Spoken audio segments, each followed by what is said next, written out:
निराधार आरोपांविरोधात संत संमेलन संपन्न. बापूजी महाराजांना साधू संतांचा ठाम पाठिंबा.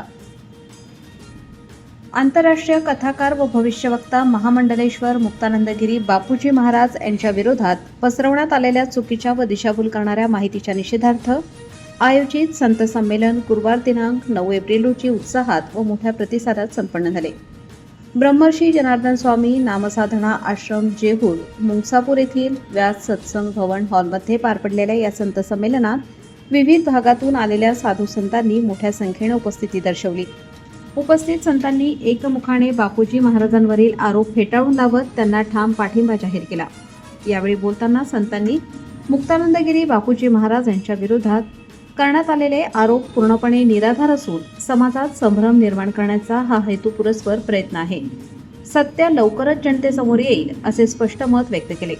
तसेच कोणतीही खातरजमा न करता पसरवण्यात येणाऱ्या अफवांपासून समाजाने सावध राहण्याचे आवाहनही करण्यात आले. बापूजी महाराजांनीही आपल्या मनोगतातून सर्व आरोप फेटाळून लावत आमच्या विरोधात पसरवण्यात आलेली माहिती पूर्णपणे खोटी व आधारहीन आहे. आमची प्रतिमा मलिन करण्याचा जाणीवपूर्वक प्रयत्न झाला आहे असे सांगितले. त्यांनी उपस्थित साधू संत व भाविकांचे आभार मानले. या संत संमेलनाद्वारे सत्य जनतेसमोर मांडण्याचा प्रयत्न करण्यात आला. तसेच बापूजी महाराजांच्या कार्याबद्दल जागरूकता निर्माण करण्यात आली. कार्यक्रमानंतर उपस्थित हजारो भाविकांसाठी महाप्रसादाची व्यवस्था करण्यात आली होती. या संत संमेलनामुळे बापूजी महाराजांना साधू संतांचा मिळालेला ठाम पाठिंबा अधोरेखित झाला असून आरोपांविरोधात एकजूट दाखवण्यात आली. कारण नसताना सगळ्यात जुना आणि चांगला धर्म नित्यच बदनाम केला जातो. आपण त्या भारतामध्ये राहतो ज्या भारतामध्ये नाव सुद्धा असं ठेवलं जातं की त्या नावामध्ये काहीतरी अर्थ असतो. जसं भारत नावात सुद्धा अर्थ आहे, आर्यावर्त नावात सुद्धा अर्थ आहे, हिंदू शब्दात सुद्धा मोठी व्याख्या आहे. सनातन धर्म आपण म्हणतो. त्या सनातन म्हणजे व्हेरी व्हेरी एन्शियंट, सगळ्यात जो जुना आहे, पुरातन आहे, तो धर्म म्हणजे सनातन. आणि त्या धर्मात आपण निवास करतो. Old is gold. सगळ्या संतांच्या मुखात तुम्ही ऐकलं की ओल्ड इज गोल्ड, जुनं ते सोनं आहे. आणि संत परंपरा ही जुनी आहे, सनातन धर्म जुना आहे. तो कधी कुणाचं वाईट करत नसतो. एखादी गोष्ट कमी अधिक झाली तर ती समोरच्यांनी समजूनही घ्यायची असते की ह्याच्या मागे काय कारण असू शकतं. म्हणून सगळ्या संतांनी हाच या ठिकाणी संदेश दिला आणि आमचाही संदेश आहे की ह्या गोष्टी बदनाम करू नये. जे पेरलं तेच उगतं. आज सुद्धा अजूनही कितीही अधर्म वाढत असेल तरी सुद्धा बाभळी पेरल्यानंतर त्याला हापूस आंबा येणार नाही, काटेच येतील. केलेलं कर्मच माणसाला भोगावं लागतं. म्हणून उत्तम कर्मच केले पाहिजे, असा सनातन धर्म सांभाळायला हवा. बापूजी, या ठिकाणी आम्ही काही प्रतिक्रिया घेतल्या भाविकांच्या. तर औषध नसल्यामुळे आता त्यांना त्रासातून सहन करावं लागतं आहे. कधी आपण नेहमीच सुरू करणार आहात, काय सांगाल? नक्कीच खूपच वाईट गोष्ट आहे ती. हा कुठला प्रचार नाही, ही कुठली ॲड नाही. आम्ही सोशल मीडियावर तसं पाहता 10 वर्षापासून आहे. बिलियनमध्ये फॉलोअर करता आले असते, सबस्क्रायबर करता आले असते, पण कधी ॲड केली नाही, कधी काही टाकलं नाही. त्यावर प्रवचनंसुद्धा आम्ही काही गोष्टी रिमूव्ह केल्या, उलट पण त्यावर मटेरियल लोड नाही केलं. आणि आमचे जेवढे तुम्ही शेकडो व्हिडिओ बघाल, कॅन्सर, इतर वेगवेगळ्या फुफ्फुस आजाराचे वेगवेगळे, किडनी, हे संपूर्ण आत्ता एवढ्या 14-15 महिन्यामधलेच व्हिडिओ दिसतील तुम्हाला.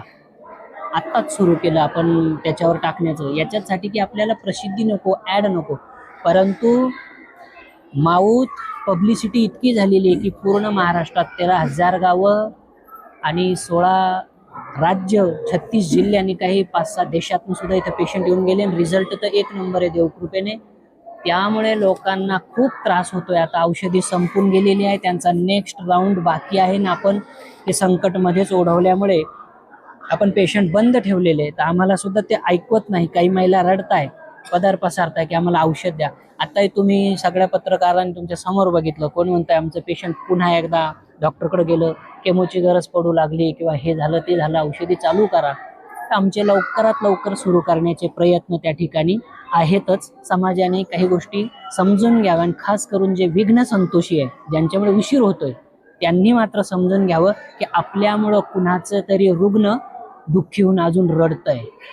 या भव्य संमेलनातून जनतेपर्यंत कोणता संदेश पोहोचू इच्छिता बापूजी, काय सांगाल? या संमेलनातून पहिली गोष्ट तर हीच महत्त्वाची आहे की आपण ज्याच्याशी नाळ जुडलेली आहे तो परमात्मा आहे, ती प्रकृती आहे. आम्ही चिकित्सा प्राकृतिकच करतो, आयुर्वेदाची करतो. त्यानंतर ईश्वर हा सगळ्यात पुरातन चिर सनातन आहेत.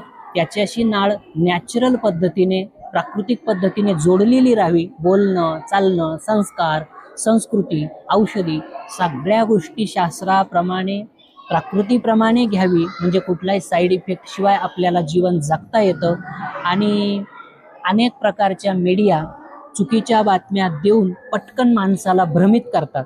मात्र आपण आपला धर्म सोडू नये. पत्रकार कदाचित त्यांचा धर्म सोडत आहे की चुकीची भ्रामक कल्पना पसरवतात. पण समजून घेणाऱ्याने तरी निदान शहानिशा केल्याशिवाय कधी आपलं रिॲक्ट होऊ नये. म्हणजे त्याच्यातून कुठली हिंसा होणार नाही, कुणाची बदनामी होणार नाही. हा मूळ संदेश होता. बापूजी, जाता जाता नागरिकांना, जनतेला काय संदेश द्याल? संदेश हाच आहे की सकाळी लवकर उठा, माता पितावर प्रेम करा, आपल्या गुरुवर प्रेम करा, संस्कार संस्कृती जपा. 2 तरी वृक्ष त्या ठिकाणी लावले पाहिजे. कारण शास्त्र सांगतं 10 मुलांना जन्माला घातल्याच्या नंतर जे पुण्य मिळतं ते केवळ 1 वृक्ष जर आपण रोपण केला तर तेवढ्याने ते पुण्य मिळतं असं शास्त्रात लिहिलेलं आहे. म्हणून प्रत्येकाने प्रकृती सुंदर बनवण्यासाठी 2 वृक्ष आपल्या घरी लावले पाहिजे, ज्याच्यामुळे प्रकृती आपल्यावर उदार होईल. आणि सगळ्यांवर परोपकार केला पाहिजे. कारण भगवान व्यास, आता आपण ज्या व्यास सत्संग भवनात बसलेले आहेत, या व्यासांचा उपदेश आहे की सगळ्यात मोठं पाप आहे दुसऱ्याला पीडा देणं आणि सगळ्यात मोठं पुण्य आहे परोपकार. म्हणून हे 2 संदेश, की पीडा कधी देऊ नये आणि परोपकार केल्याशिवाय राहू नये, हा सगळ्यात मोठा संदेश. गुलाबाचं फूल फुलल्यानंतर ते जसं रात्रंदिवस सुगंध देतं, तसे आमचे बापूजी महाराज महामंडलेश्वर, त्यांना कशाचीच तरी गरज नाहीये. गरज आहे फक्त आपला समाज सुधारावा, पेशंट बरे व्हावे ही त्यांना दया आहेत, कळकळा आहेत. आई वडिलांपेक्षाही संत दयावान असतात. स्वतःची शरीराची कष्टानं बाळगता दुसऱ्या लोकांचं कल्याण कसं होईल अशी बापूजींची इच्छा असते. म्हणून बापूजी जी काही घटना घडली, जी परमश्री श्री 1008 पूजनीय नामगिरी महाराज, कृष्णगुरुजी महाराज, आमची आत्मचुला एक बैठक असते प्रत्येक महिन्याला. फोन झाला, बापूजीवर हा प्रसंग कसा ओढवला. मी तर या मताचा आहे, बरोबर या नारळी माझ्या नाही. बापूजी बोलून गेले की आम्ही हे स्थान सोडून कुठे निघून जाऊ शकतो, कारण हे विश्वाची माझे घर, ऐशी मती दयाची स्थिर महात्मा आहे. आणि दुसरी गोष्ट, नाव पण मुक्तानंद महात्मा आहे. मुक्तपणे मुक्त, श्रेष्ठपणे श्रेष्ठ, सर्वाच्या अलिप्त आहे. आणि एक महान तपोनिधी वैराग्यशील असणारे मौनगिरी महात्मा, त्यांच्या ते परंपरेचे आहे. आम्ही जुन्या आखाड्याचे आहोत, जुने आहोत. जुनं ते सोनं असतं, कारण ठेवा, जुन्या आखाड्याशी आपण संलग्न आहोत. म्हणून सर्वांना धन्यवाद करतो, पूजनीय महात्मांना प्रणाम करतो की आपण आपलं जे कार्य पूर्वीचं आहे ते आपण पुन्हा चालू ठेवावं. आमचा समाज तुमच्या पाठीशी आहे. नुसतं असं म्हणायचं नाही आप आगे बढो हम आश्रम सांभाळते, असं नाही. आपण बाबाजीच्या समोर कायम असावं, जेणेकरून बाकीचा समाज त्रास देत असतो तरी पण तो त्रास आपण सहन करून आपण समाजाकरता जीवन अर्पण केलेलं आहे. पुनश्च एकदा मी बापूंना धन्यवाद करतो, प्रणाम करतो. आपल्याला 100 वर्ष आयुष्य लाभो. आपल्या हातातून फार मोठी दल लोकांची सेवा करते. आणि उपकारापुरता आम्ही जेवढं काम आता करायचंय आम्हाला, ते फक्त समाजाच्या कल्याणासाठी करायचंय, जगायचंय. प्रत्येक श्वास तो घ्यायचा आहे, तो या समाजाच्या कल्याणाकरता, समाजात चांगल्या गोष्टी प्रचारित करण्यासाठी. तेव्हा मरणाची भीती तुम्हालाही नाही आहे, आम्हाला पण ती नाही आहे. आमच्या आखाड्याची एक परंपरा आहे, आमच्या एका हातामध्ये शास्त्र आहे आणि दुसऱ्या हातामध्ये शस्त्र आहे. खूप प्रचाराच्या विरोधात लढायला आमचं शास्त्र ज्या वेळेला कमी पडेल त्यावेळेला हा नागा साधू शस्त्रही हातात धरायला माग पाहत नाही. हे अनेक इतिहास आपल्याला सांगतात. आणि म्हणून कोणी असं समजू नये की साधू दुर्बल असतो. फक्त एवढंच आहे, आमचा सदसद विवेक बुद्धी आम्हाला सांगत असते की समाजाचं भलं तुला चिंतायचं आहे. मुठभर लोकांच्या नादी लागून चुकीचं प्रदर्शन करण्यापेक्षा खूप मोठ्या लोकांच्या संवर्धनाची जबाबदारी तुझ्यावर आहे. तू खपत राहा, पण समाजाला तू चुकीच्या मार्गाला नेऊ नकोस हे सांगणारा आमचा साधू समाज. ठरवलं, हाक मारली असती तर बापूच्या पाठीमागे हजारो लोक उभी राहिले असती आणि विरोधकाचं काय झालं असतं हे त्यांनाच कळालं नसतं. पण ते होऊ नये ही एक प्रामाणिक इच्छा बापूंची. आणि म्हणून वेळ येत जाते, वेळेत बदल होत राहतो, त्याच्यामध्ये कमी जास्तपणा होत राहतो, म्हणून तेवढी शांती धरलेली असते. वादळापूर्वी शांतता अत्यंत महत्वाची आहे. वादळ उठायचं असेल, वादळ यायचं असेल तर शांतता ही त्याची मुख्य द्योतक असते. आणि म्हणून जर कोणी हा जर इशारा समजून घेतला नाही तर या शांतीनंतर वादळ उठणारच आहे. ते वादळ मग कुणालाच धोकणार नाही. तेव्हा भगवा हे अग्नीचं प्रतीक आहे आणि ह्या अग्नीमध्ये आमचा महात्मा ज्या प्रकारे अग्नी धडकतो, गळतो, तापतो आणि त्या अग्नीमध्ये जेही काही पडतो, लाकडं असते, इंधन असेल, अनेक जेही असेल, ते ज्या प्रकारे ते जळतं ना, तसं आमचा संन्यासी ह्या कपड्यामध्ये धडकतोय, तापतोय. याचा अर्थ तो तपस्या करतोय.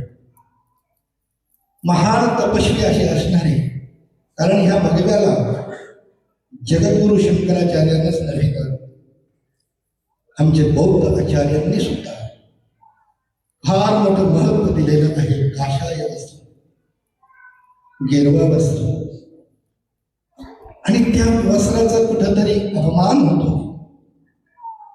त्याला जाळण्यात येते, फोटो जाळण्यात येत आहे. फार दुःखाची स्थिती आहे, फार मोठी विडंबना आहे. धर्मावर असं म्हणावं लागेल फार मोठं संकट आहे. आणि अशा वेळेस आपल्याला सर्वांना एकत्र काही कारण नसताना एक क्षुल्लक कारण आहे. एक शेतकरी पपई विकतोय. स्वामीजींना त्यांना समजावून सांगितलं की या ठिकाणी तुमच्या फळामधून पॉयझन होत आहेत, अशा बऱ्याचशा शिकायत आल्या. परंतु मनुष्य हा लालची आहे. लालच एवढी मोठी आहे की धर्माच्या ठिकाणी अधर्म करायला सुद्धा तो घाबरत नाही. आणि तसा हा या ठिकाणी प्रकार घडला. महाराजांनी सांगितल्याप्रमाणे त्यांनी ऐकायला पाहिजे होतं, थांबायला पाहिजे होतं, पण दुर्दैवाला ते थांबले नाही. उलट प्रतिकार त्या गोष्टीचा केला. प्रतिकार केल्यानंतर त्यावरही ते थांबले नाही, आणखीन पुढे गेले आणि त्याचा खूप मोठा असा व्याहाव केला. आणि ते व्याहाव करून त्याचा दुष्प्रचार करायला लागले. म्हणजे सनातन धर्माला कुठंतरी गालबोट लावायला लागले. हे ठीक नाही, हे चांगलं नाही. सनातन धर्माचा हा अपमान नाही सहेगा अपना भारत, कब तक सहेगा. असं करू नका, चांगलं नाही आहे. संत सताए तीन में न रहे तापोमोंस, अरे तीनों रोवत चले गए रावण कौरव कंस.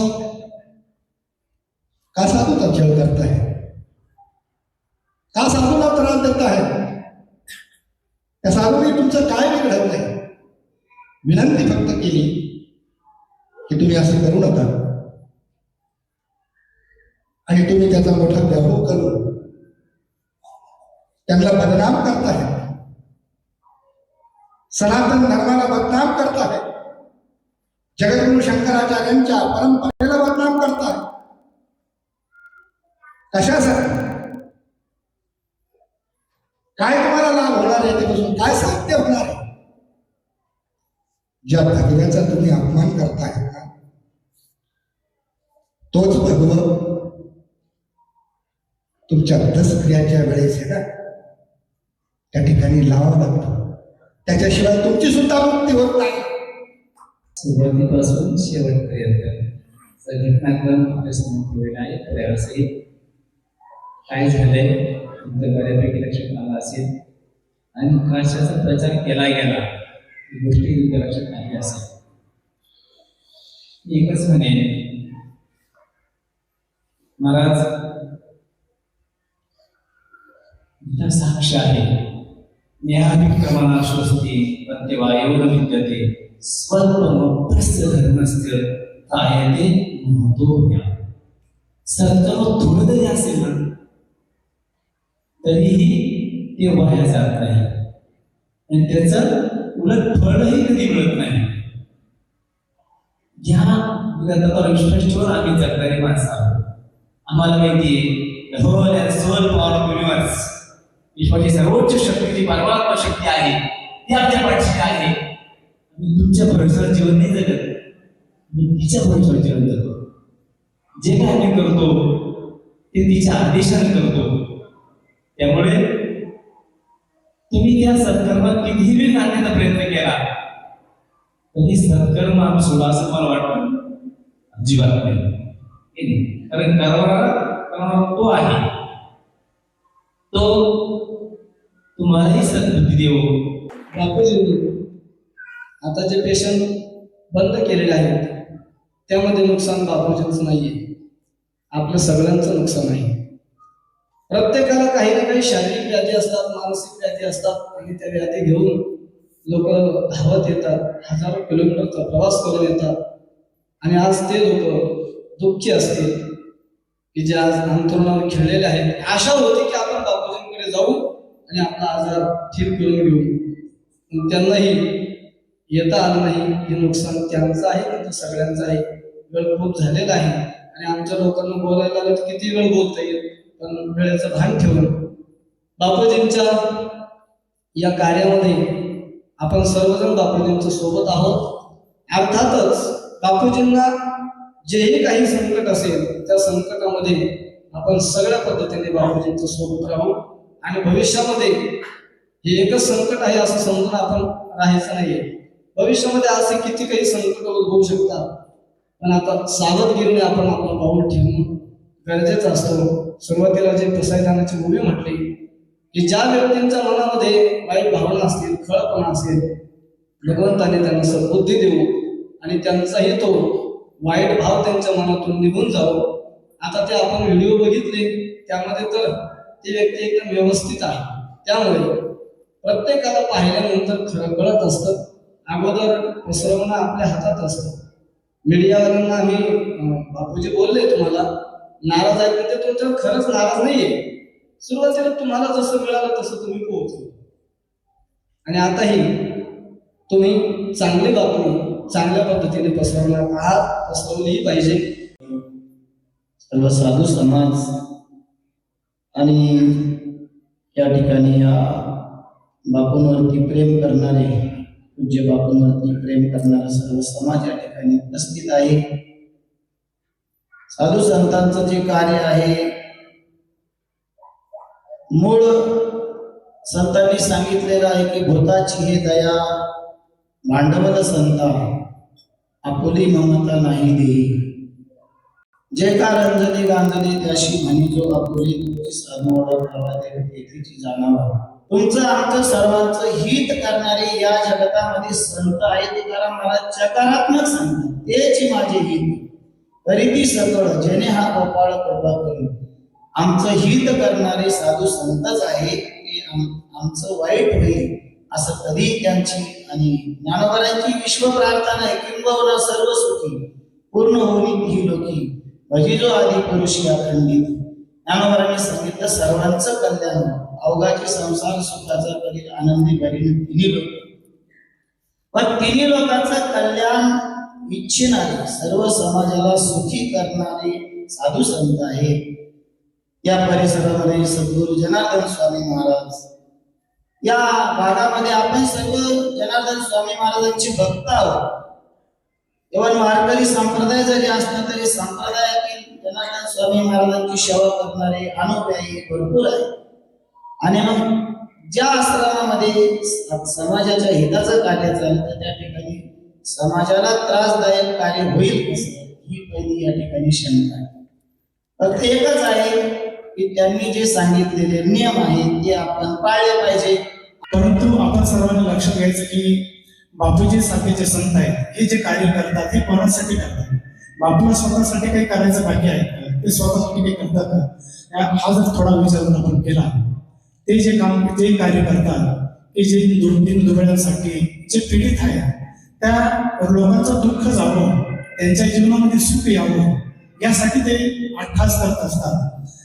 16 तास ते बसतात, 16 तास ते साधना करतात. कोणासाठी करतात? म्हणजे हे जगाच्या कल्याणासाठी ते करत असतात. आणि अशा लोकांना आपण त्रास देत असतो. आणि हल्ली एक असं फॅड बनलेलं आहे की आपण जर बघितलं की 4 लोक असतात फक्त गावामध्ये, 4 लोक ते वाईट काम करतात. ते 4 लोक एकत्र येतात आणि आपली ती पूर्ण स्टोरी बनवतात आणि कोणाला तरी बदनाम करत असतात.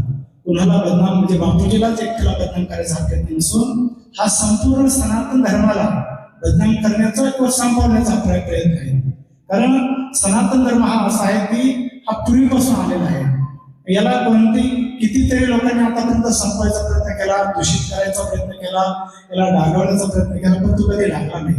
मग कोणाला तरी मोहरा बनायचं, बापूसारख्या महात्माला मोहरा बनवायचं आणि सनातनवर शिंतोडे उडवायचे. एक काळ असा होता की हिंदू धर्माचं नाव घेतलं तरी लोक लाजायचे की हिंदू धर्म जर म्हटलं तर असं वेगळ्या नजरेने त्याला बघितलं जायचं. तीच अवस्था आता आहे. आणि फक्त हा हिंदू धर्माला, सनातन धर्माला बदनाम करण्यासाठी हा एक बापूसारख्यांना मोहरा बनवला जातो आणि त्या पद्धतीला डॅमेज केलं जातं. अशा अनेक घटना होत असतात. बघा, 4 लोक जे वाईट कर्म करणारे जे 4 लोक आहेत ते एकत्र येऊन अशा प्रकारचं षडयंत्र रचतात आणि पूर्ण धर्माला बदनाम करण्याचा प्रयत्न करतात. आणि जे संत पूर्ण आपलं अख्खं आयुष्य समाजासाठी वेचतात त्या सर्वच संतांच्या जीवनामध्ये समाजाने त्यांना परत काय दिले आठवतं तुम्हाला?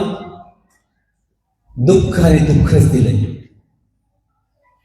बापूजी संत ज्ञानेश्वरांच्या बाबतीतही हीच गोष्ट झाली, संत तुकोबारायांच्या बाबतीतही हीच गोष्ट झाली. त्यात तुम्ही काही अपवाद नाही. अपेक्षाही नाही की समाजाने आम्हाला खूप काही द्यावं, परंतु म्हणतात ना भगवान शंकराला जशी फुलं चढतात ना तसे काटेही चढतात. काटेरी एक फळ चढतं धोत्र्याचं, माहिती तुम्हाला? ते अतिशय विषारी असतं, तरीही भगवंताला चढवलं जातं. पण आपण अपेक्षा ठेवली पाहिजे की समाजाकडून आपल्याला फुलंही भेटतील, काठेही भेटतील. आम्ही दोघांचे आनंद स्वीकार करतो. त्याचे बापूजी तुम्ही आहात. असो, या घटनेने खचून न जाता आपला जो देश सेवेचा, समाज सेवेचा वसा आपण घेतलेला आहे तो निरंतर आपण चालू ठेवावा. या घटना जीवनामध्ये घडत असतात. काय झालं प्रास्ताविक बाबू सांगणारच आहेत, पण तुम्ही एवढंच बोलेल की झाल्या घटनांकडं, कारण हा मायामय संसार आहे, स्वप्नवत आहे असं आम्ही वेदांतात शिकलोय. त्याला स्वप्नवत समजून पुढे